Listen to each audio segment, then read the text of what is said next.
Hola a todos y a todas. Estamos en un nuevo un videochat sobre pregunta VIH y tenemos con nosotros a dos personas, Gemma Garrido y Maite Heredia, dos personas de la Asociación Apoyo Positivo y que nos podrán explicar mucho y bien cómo es el trabajo de una asociación que trabaja con pacientes, que trabaja desde la perspectiva de ayudar a trabajar una enfermedad que ha cambiado mucho en el tiempo, pero que creo que vale la pena, después de este 1 de diciembre, Día Mundial del SIDA, hablar un poquito sobre qué cosas en la realidad hacemos, cómo hay que hacerlas, cómo hay que prevenir, cómo hay que trabajarlo, y me parece que eso puede ser una buena oportunidad. Es decir, que recibo muy buenos días a las dos, ¿no? Buenos días. Buenos días a todos y a todas.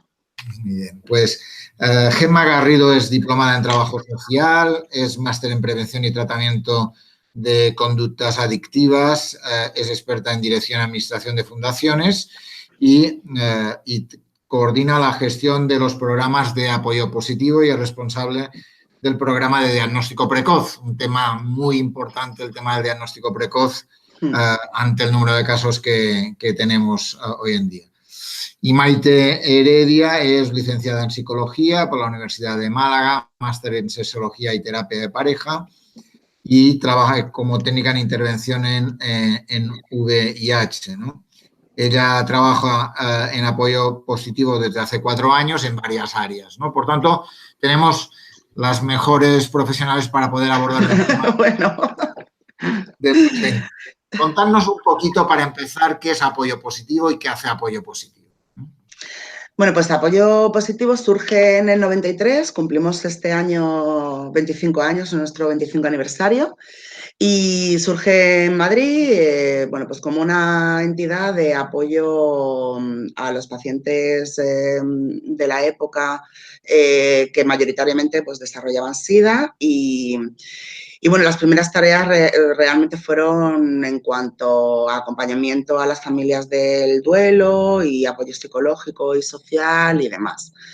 Con la perspectiva del avance médico en tratamientos y atención, bueno, pues nuestro trabajo también va cambiando, se va profesionalizando y bueno, pues hace alrededor de 8 o 10 años lo que hacemos es dividir las intervenciones en 3 áreas principales, que son las de salud, derechos y educación. En el área de salud, pues un poco lo que comentabas, nuestro programa marco es el de diagnóstico precoz y atención, y lo que realizamos son pruebas de VIH, sífilis y hepatitis B y C. Y bueno, pues lo que les ofrecemos a la gente pues es de intervención psicológica, sexológica, social y psiquiátrica. También desde hace 4 años se viene desarrollando dentro de ese área el programa de sexo, drogas y tú, que es lo que se denomina Kensex, que bueno, en Madrid tenemos alrededor de 145 pacientes en intervención y tratamiento. Y bueno, pues básicamente eso es lo que hacemos en el área de salud, acompañamientos hospitalarios, tenemos el programa de pares, que son personas que ya tienen VIH y que se encargan de pilotar los nuevos diagnósticos y de acompañar a las personas a los hospitales y a los médicos de las unidades. Y bueno, pues básicamente en el área de salud hacemos eso. Aquí en Málaga estamos, como aquel que dice, comenzando, llevamos 4 años. Dentro de un par de meses se abre un centro comunitario en Torremolinos que va a tener una parte de checkpoint, pero en Madrid, evidentemente, al surgir la entidad allí, pues está mucho más desarrollado el proyecto. Estamos con mediadores dentro de 8 centros de salud, haciendo pruebas rápidas e intervenciones. Y básicamente ese es el área de salud. En el área de educación, lo que hacemos es que a través del proyecto We Love, que es nuestro marco educativo, pues se realizan talleres y sesiones dentro de escuelas infantiles, colegios, institutos y universidades, y se habla pues de todo, educación afectivo-sexual, salud sexual y diversidad.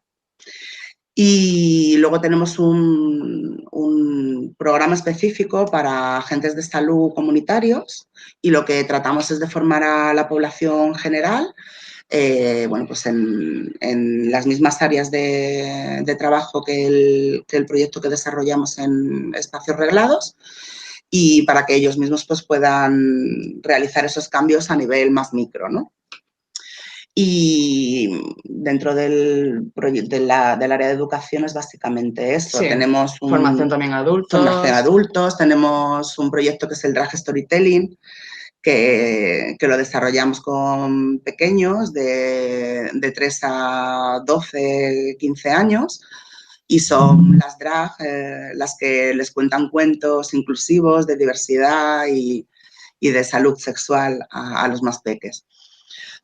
Y luego en el área de derechos, pues lo que hacemos es todo el tema de incidencia política y social, campañas, el Día contra la Discriminación a las Personas con VIH, celebramos las Semanas Europeas de la Prueba, Día Mundial del SIDA, estamos en los Orgullos de Madrid y de Torremolinos, y bueno, pues pertenecemos a distintos grupos de trabajo, tanto a nivel nacional como europeo e internacional.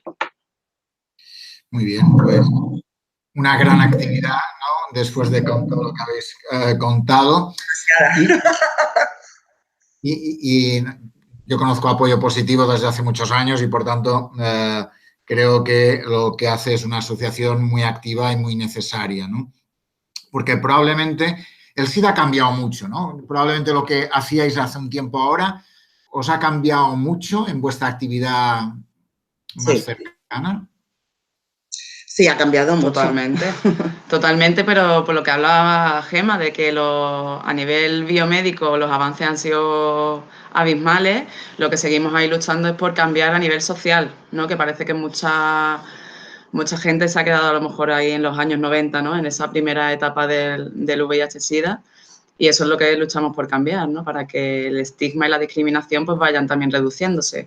Claro, el paradigma ha cambiado, o sea, hemos pasado de que la gente moría de SIDA a convertir la infección por VIH en una enfermedad crónica.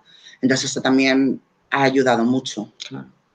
Pero el estigma no ha cambiado tanto, probablemente, ¿no? No, de hecho, incluso hay veces que nos planteamos que a nivel social vamos retrocediendo por determinados casos que nos vamos encontrando y por el rechazo social, sobre todo a nivel entre iguales, ¿no? Pues porque, bueno, en el ámbito laboral o personal suele estar todo más estabilizado o algo más estabilizado, sí, claro, dependiendo también de las profesiones que desarrolles y demás. Pero a nivel social y relacional, sobre todo, el comunicar todavía que una persona tiene VIH es complicado y, bueno, pues el rechazo está ahí. Por tanto, mucho aún por hacer, ¿no? Sí. ¿Hay alguna pregunta? Vamos a ir a los que nos han preguntado. Dice, ¿puedo tener VIH sin saberlo? Sí. ¿Puedes tener VIH sin saberlo? Claro que sí. Claro, la única manera realmente de conocer si tengo VIH es haciéndome la prueba, ya sea una prueba rápida o ya sea en hospital o centro de salud con una serología completa, es la única manera de saberlo. Por tanto, ¿y hay mucha gente que tiene SIDA y no lo sabe? ¿O tiene VIH positivo? Diferenciando lo que es VIH y lo que es SIDA, luego lo hablaremos. ¿Tiene VIH y no lo sabe? Sí. Hay alrededor de 25.000 personas en España que no conocen su estado serológico positivo. Sí, sí. El problema es que no llegamos a esas personas. Y, por tanto, mucho trabajo por hacer en ese sentido.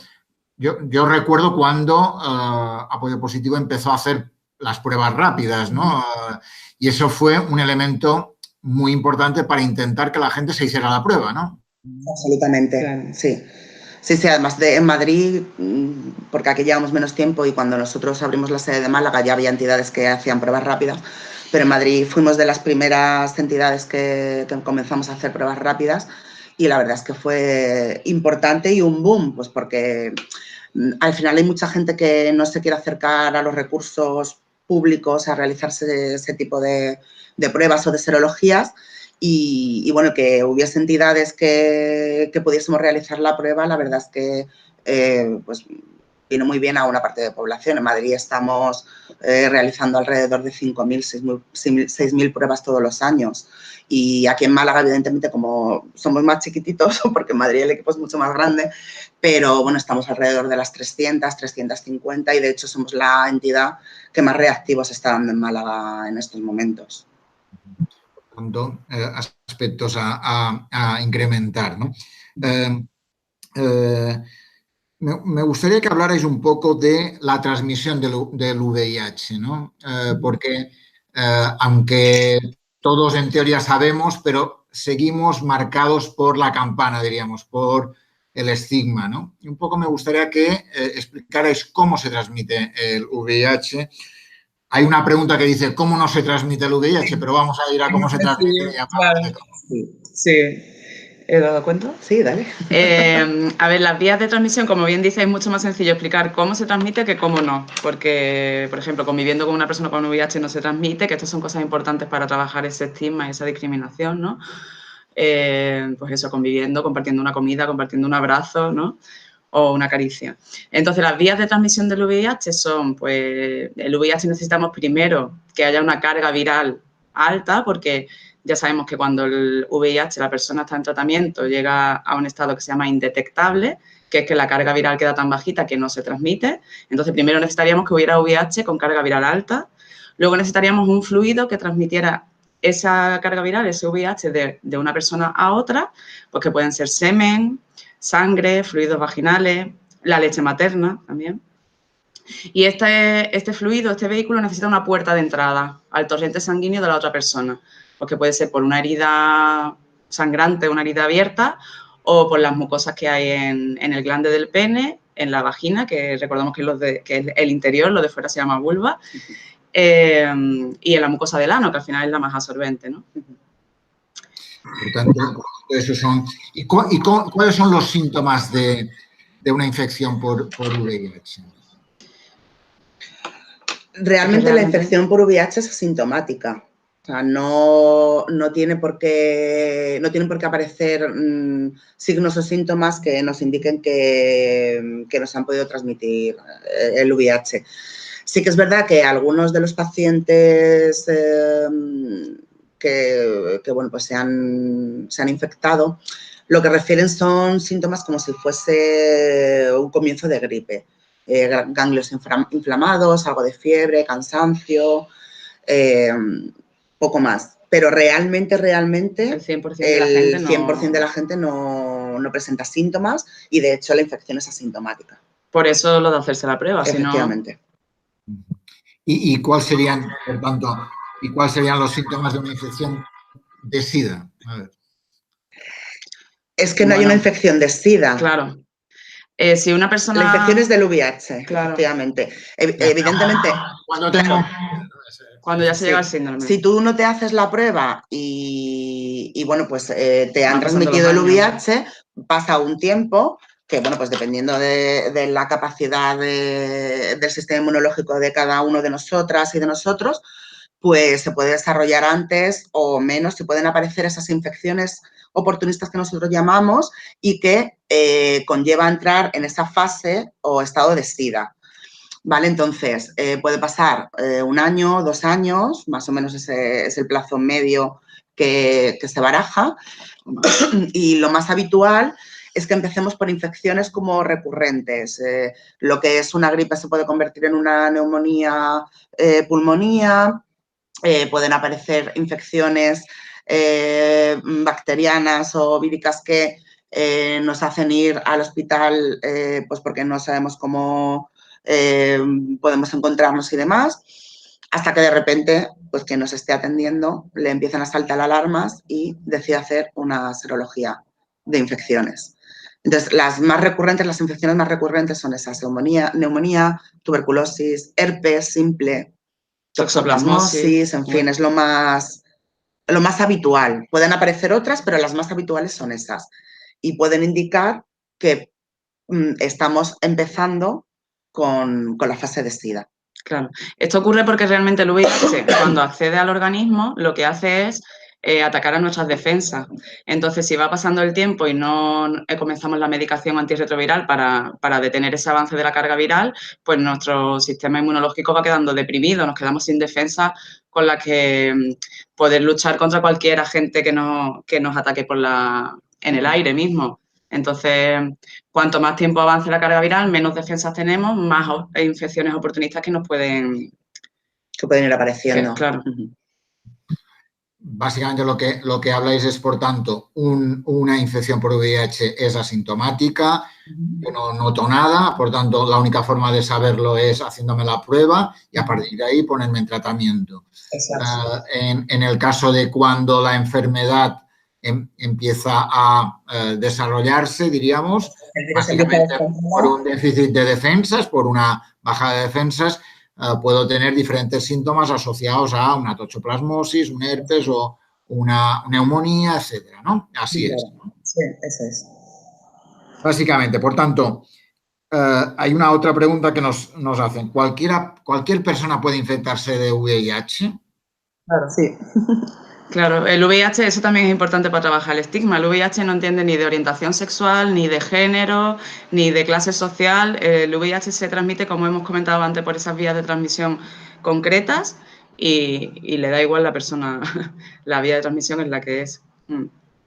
Y las personas con VIH positivo en tratamiento, ¿pueden no transmitir el virus? Porque has comentado, Maite, que en algún momento con una carga viral baja probablemente no transmiten el virus. Cuéntanos un poquito cómo ha cambiado eso, porque probablemente eso se va sabiendo con el tiempo. Inicialmente probablemente era algo que no se sabía, ¿no? Sí, efectivamente. Sí, todo esto viene al final, pues, bueno, pues esas investigaciones que se realizan en parejas serodiscordantes, que una persona tiene VIH y la otra no. En un momento determinado, con el paso del tiempo, dejan de utilizar preservativos en sus relaciones sexuales y se van haciendo pruebas y ven que no hay transmisión y, bueno, pues se empieza a investigar y se llega al resultado de esa indetectabilidad.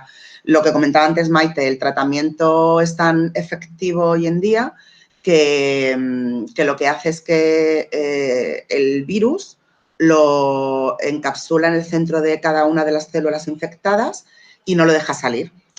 Lo que no hemos llegado todavía es a ese núcleo, a ese centro, a ese reservorio de VIH, de virus, pero lo que hace el tratamiento es que lo reduce tanto, que independientemente de que no se utilice preservativo y haya eyaculación o en determinadas relaciones pueda aparecer por heridas sangre, esa persona no transmite el virus. De hecho, el sexo más seguro que hay hoy en día sin preservativo y con eyaculación con respecto al VIH es con una persona indetectable. Por tanto, es un elemento curioso de ese proceso, ¿no? De que de alguna forma... Y necesario de conocer. Sí, necesario de conocer.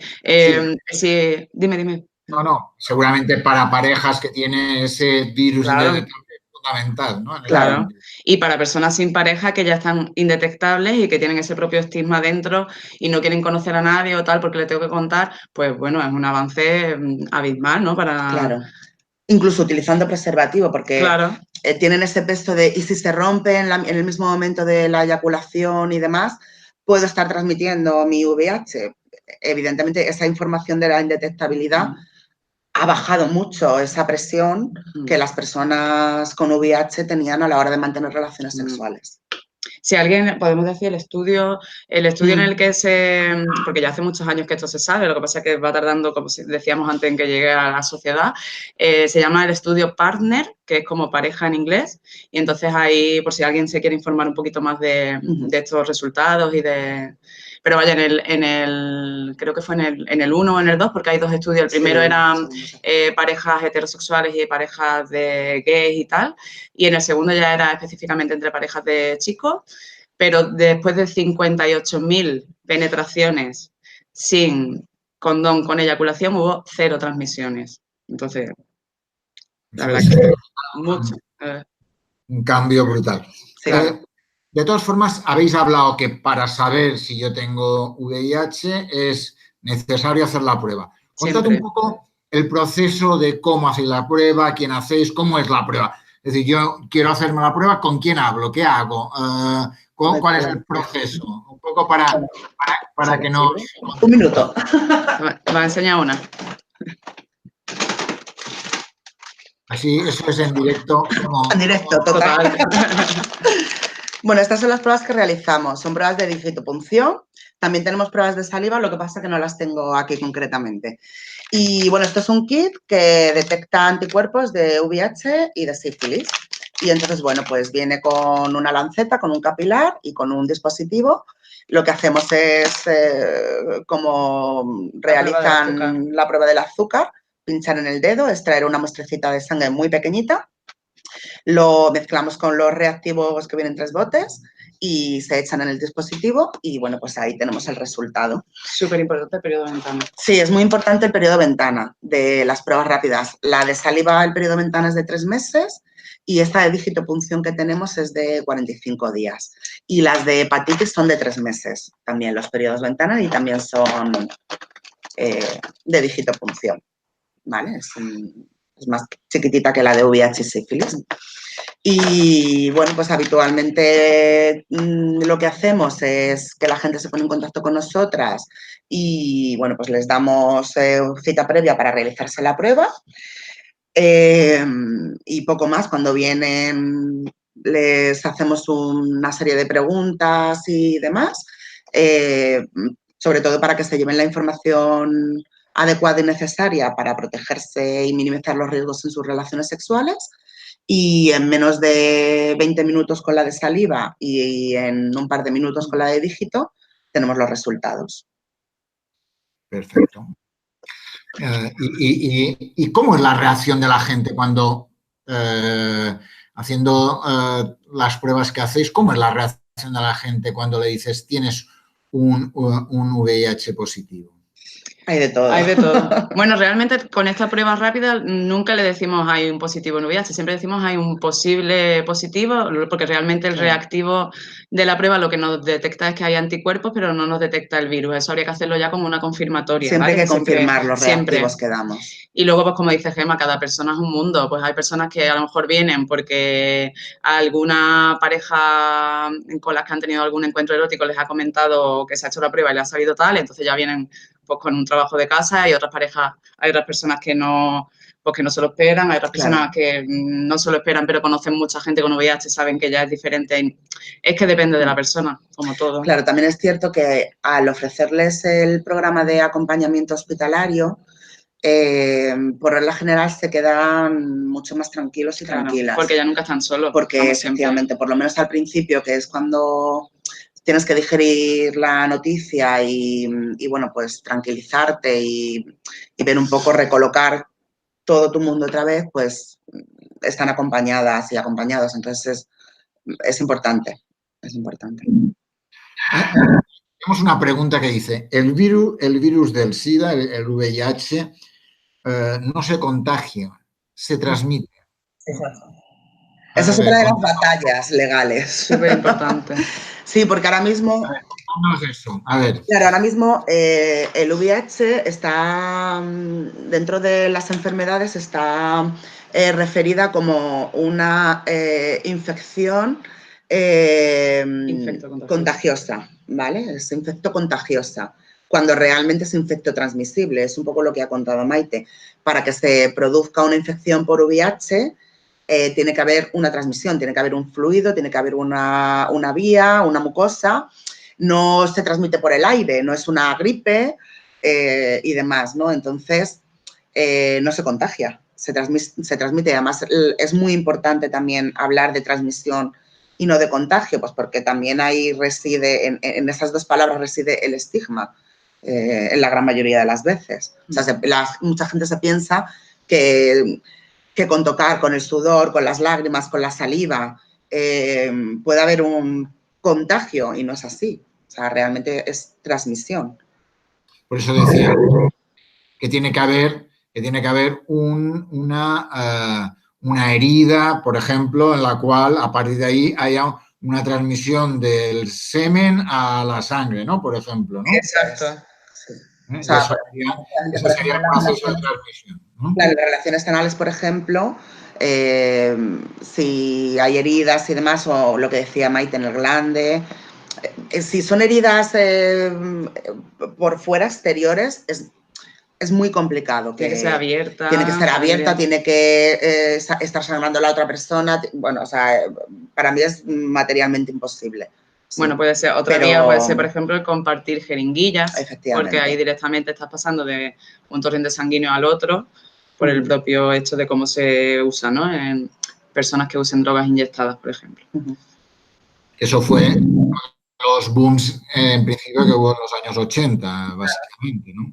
Claro, cuando se daban jeringuillas, ¿no? Que precisamente lo que hacía era minimizar esas programas transmisiones. de intercambio de jeringuillas. Claro. Muy bien. Tenemos alguna otra pregunta y es un poco, cuando habláis del tema del SIDA, hemos dicho que ha cambiado, que es una enfermedad más crónica, que hay cosas que se van conociendo alrededor de eso, que los tratamientos están teniendo mucho que ver en esa disminución de la mortalidad, ¿no? Y que el grado de infección sea menor. Y hay ¿cuánta gente está infectada hoy en día en España por VIH? En España ahora mismo alrededor de 140.000, 170.000 personas viven con VIH. ¿Vale? Lo que hablábamos antes, desconocen su estado serológico alrededor de 25.000. Un 18% más o menos no lo saben. Efectivamente, un 18% no saben que tienen VIH, que son unas 25.000 personas. Pero eso, en torno a los 140, 170.000 personas viven ya con VIH, diagnosticadas. Diagnosticadas, ¿no? ¿Y cuánta gente tiene un SIDA, diríamos? Hay muy pocos casos ya, hay muy pocos casos. Yo ahora mismo no tengo el dato, pero en España no creo que haya más de 600, 700 casos de SIDA en todo el territorio español en el último año. Ha descendido muchísimo la mortalidad y cuando aparecen casos de SIDA y hay muerte, sobre todo es en una población más vulnerable, ¿no? Sin acceso a recursos, efectivamente, o con el acceso más tardío y demás. ¿Y cuántos casos nuevos hay cada año? Porque también eso es un elemento muy importante, ¿no? La prevención va ligado a que tomes determinadas medidas para no transmitir el SIDA o para que no te transmitan el SIDA, ¿no? El VIH. Claro, el VIH. ¿Qué datos hablamos de nuevos casos de VIH anuales? El problema es que tenemos habitualmente retraso en la confirmación de los datos. A junio de este año, en todo el territorio español, había aproximadamente unas 3.300 nuevas infecciones. Los datos dados en diciembre superamos las 4.000 en toda España. Aquí en Andalucía concretamente son 500, espérate que lo tengo por aquí. En Andalucía este año 574 a diciembre. Son datos del 2017, porque ya te digo, vamos con notificaciones de retraso. Pero ha descendido, ¿eh? En 2016 eran más nuevos diagnósticos y hemos descendido un 15% este año. Con lo cual, bueno, se están haciendo las cosas bien, pero se podrían hacer mejor, evidentemente. Claro. Por tanto, y en ese sentido, ¿hay alguna pregunta sobre qué cosas podemos hacer para evitarlo, ¿no? Hemos hablado de la importancia de hacerse la prueba rápida, pero probablemente habría que decir, lo importante es no tener el virus, ¿no? Cuidarse. ¿Qué podemos hacer? Sí.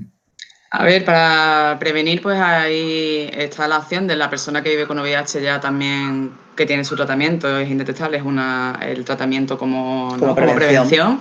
Luego está también el usar pues métodos de profilaxis como el condón, por ejemplo, que no solamente para VIH, sino para otras infecciones de transmisión genital o para embarazos no planificados, para para todo ello.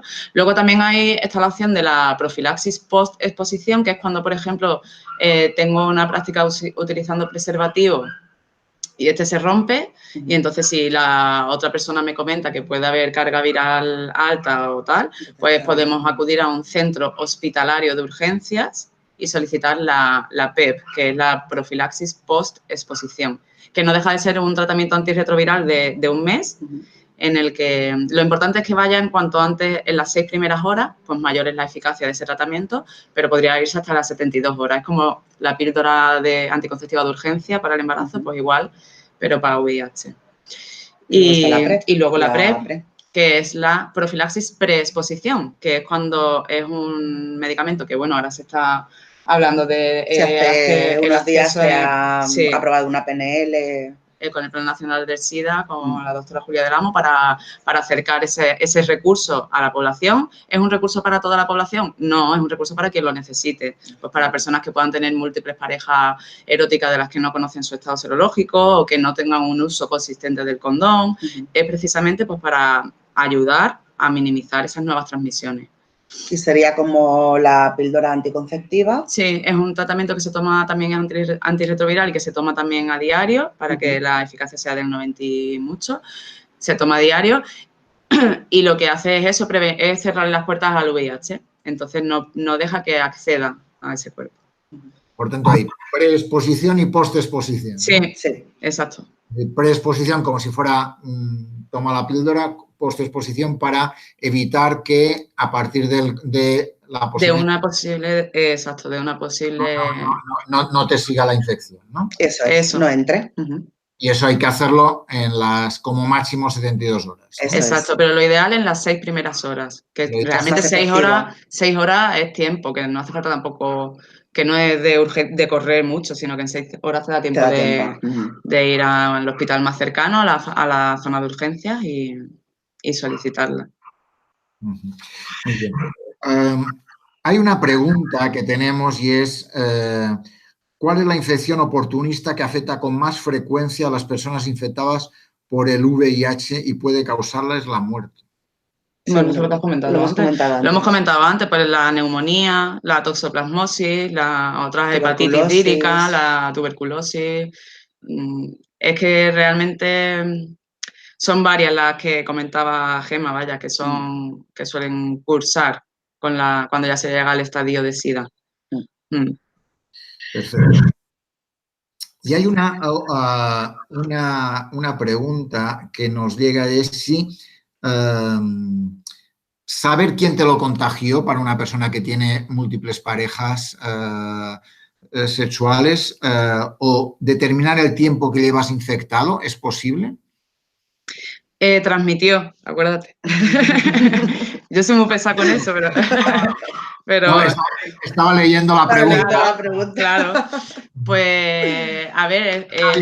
que marquemos mucho el lenguaje, ¿no? Claro. Es muy importante para nosotras y para nuestra entidad y todos los profesionales que trabajamos en ella y para los voluntarios y los pares es muy importante el lenguaje. Sin duda, muy importante. Pues, a ver, se puede saber, pues dependiendo de la carga viral que tenga la persona y cómo estén sus defensas, pues si están las defensas ya muy bajitas y la carga viral está muy alta, pues puede saberse que hace más tiempo que si cuando te haces la prueba la carga viral está muy baja. Pero el tiempo exacto Pero realmente no se puede decir exactamente. Y es muy importante también...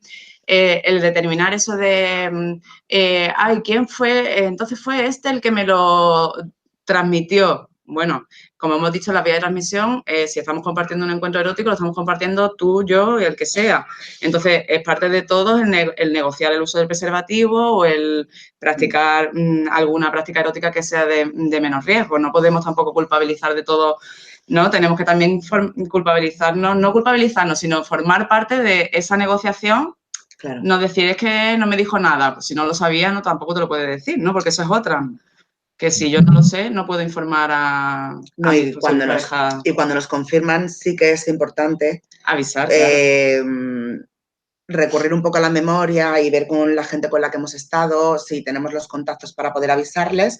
No es necesario que sea la propia persona que ha dado positivo en esa confirmatoria quien lo haga, que hay gente que sí que lo hace, pero si no, por ejemplo, aquí en el Hospital Clínico, que es con quien más trabajamos en Málaga, tienen un programa de comunicación de parejas, ¿no? Y es la propia unidad quien se pone en contacto con esas personas con las que ha podido estar la persona que ha dado positivo. Para acceder a la prueba. Y para, bueno, pues las avisan y les dicen que se hagan una prueba o a una analítica y demás.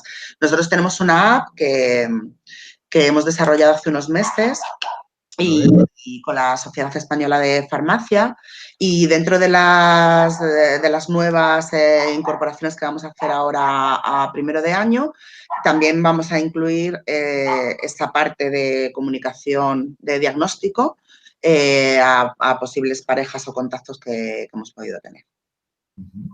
La app se llama Preparados. Eso, estoy buscándola para poner.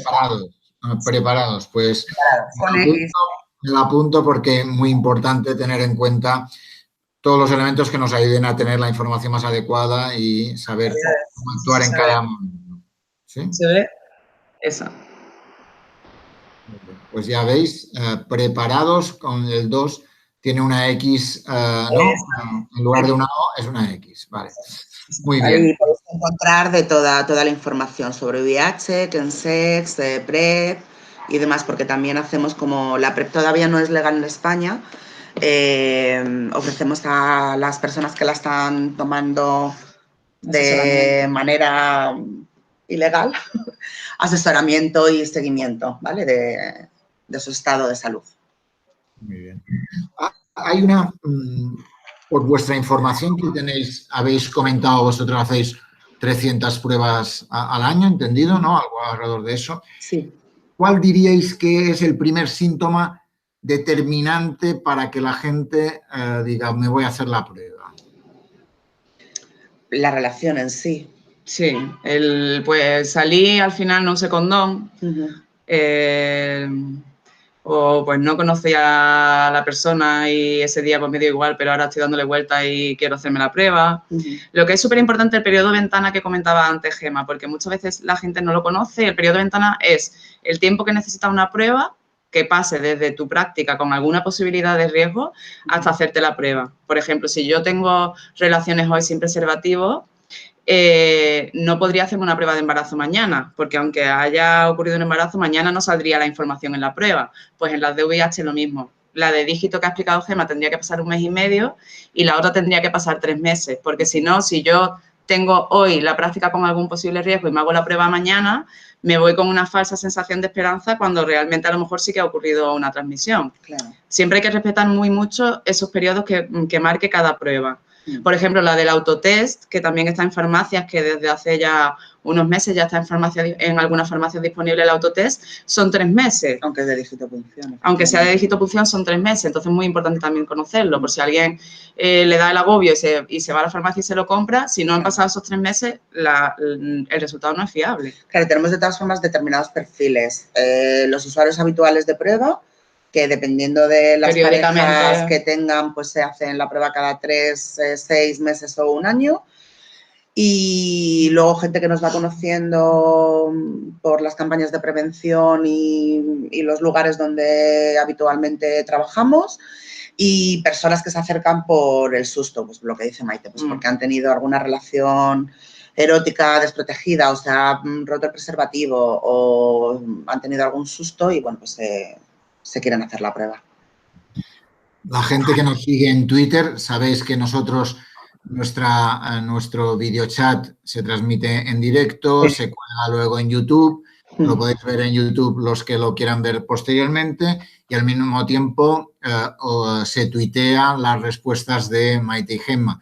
Acaba de poner Noelia García, que es nuestra tuiteadora de hoy, el enlace de la app Preparados para que la puedan seguir y la puedan ver, ¿no? Gracias, Noelia. Gracias. Pues algo que queráis añadir, algo que os parece importante que no ha salido, ¿no?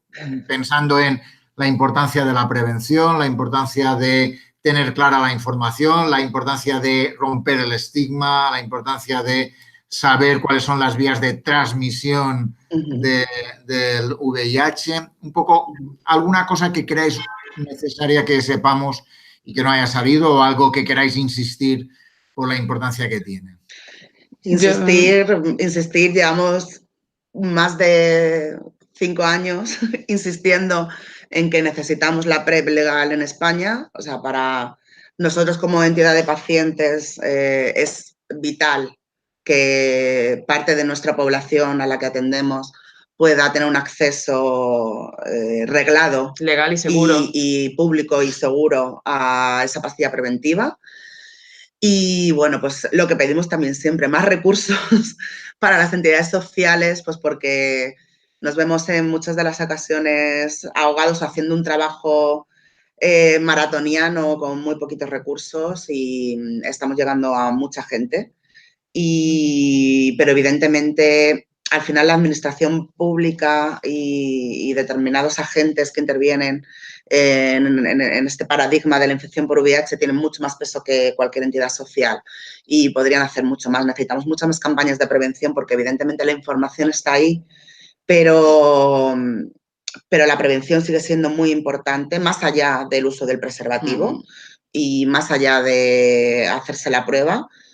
Nosotros estamos también tratando de innovar en ese espacio y bueno, pues dentro de esa innovación estamos trabajando distintas campañas de prevención a través del cine.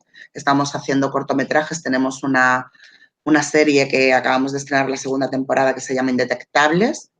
La primera temporada es Sexo, Drogas y tú, y la segunda temporada habla del estigma en sus 5 cortometrajes. Y bueno, pues hemos contado con directores, con directoras, con actrices, actores que han puesto su trabajo a disposición de nuestra entidad. Y bueno, hay 10 cortos fabulosos. La primera temporada está en YouTube ya. Sí, la primera temporada está en YouTube y en Fluxer, en la plataforma digital de Atresmedia. Y prontito estamos tratando de que Estigma también pueda estar en abierto y recorriendo festivales. Hemos ganado distintos premios en festivales de cine del ámbito. Y bueno, pues ahora a primero de año empezamos a grabar la tercera temporada, que se va a llamar Patriarcado, porque bueno, al final todo lo que nos pasa viene del patriarcado que domina esta sociedad. Y bueno, pues estamos en ello. Tenemos distintos cortometrajes también sobre diversidad, diversos, transversales. Estamos haciendo muchas campañas de prevención, diseños para otras entidades sociales, para distintas empresas sobre salud sexual. Y al final, ese es el clic que nos hace falta, exportar todo lo que, la información que nosotros tenemos, convertirla en prevención y que llegue a cuanta más gente mejor. Y al final, bueno, pues nosotros hemos visto que a través del cine y de esos cortometrajes estamos llegando a mucha gente, y incluso se están poniendo en esos espacios reglados de colegios, institutos, universidades. Y bueno, yo creo que ese es un acto futurible, ¿no? Es el futuro de la prevención. Y más campañas de información y de prevención. Y bueno, y que todos, lo que siempre decimos, ¿no? Que todos seamos mosquitos, ¿no? Sí. Que si te crees tan pequeño como para provocar un cambio, ¿no? Que pienses, imagínate dormir con un mosquito en la habitación, ¿no? Pues que todos seamos mosquitos y que seamos agentes de cambio en nuestros propios entornos para que la información vaya creciendo y la discriminación y el estigma vaya bajando. Pues sin duda eso implica que los mosquitos sean activos, sí, que piquen bien, ¿no? Sí. Y que toda esa maravillosa línea de series, de información que estáis trabajando, llegue hasta el último rincón, que es la clave de toda esa historia, ¿no? Y que quien más lo necesite le llegue esa información, que también pasa muchas veces que la gente que lo recibe es gente que está concienciada y que sabe. Claro. Y que probablemente hay gente que necesita que esa información le llegue hasta el último poro de su piel, ¿no? Totalmente. Y una última cosa, creo que lo he comentado antes, dentro de un par de meses como mucho, gracias al Ayuntamiento de Torremolinos, que ha apoyado absolutamente el trabajo que realizamos en la zona, abriremos el Centro Casa, que es un centro comunitario. Una de las partes será para checkpoint de infecciones y atención, como os decía, y la otra parte es para la atención a la diversidad. Se realizarán talleres, sesiones, formaciones, ocio, y que bueno, que estáis todos invitados, todos y todas invitadas e invitados a pasar por vuestra casa y que estaremos encantadas, tanto Maite como yo, como Jorge, el director, que pulula entre las dos sedes, Madrid y Málaga, y todo nuestro equipo de voluntarios y de pares estaremos encantados de que nos visitéis y de abriros las puertas de nuestra casa y de la vuestra. Pues nada, pues muchísimas gracias. Recuerdos a Jorge. Y nada, un placer haber estado este rato con vosotras. Un placer porque lo tenéis muy claro, lo transmitís muy bien y eso ayuda a sentir que todos podemos ayudar a una historia que necesita muchas ayudas para quitar estigmas, que sigue habiéndolos, y para fomentar una salud sexual mucho mayor y mejor para que todos y todas podamos tener más seguridad en nuestra vida. Pues muchísimas gracias por estar aquí con nosotros. Por el cariño, de verdad, y que para lo que necesitéis, aquí estamos. Apoyo Positivo, que es una asociación que ayuda en toda España con un trabajo, sobre todo en Madrid, ahora en Málaga, hace 4 años en Málaga, y que está trabajando para que el VIH-Sida no sea un problema en nuestras vidas. Pues muchísimas gracias. Gracias a vosotros. Adiós. Hasta luego.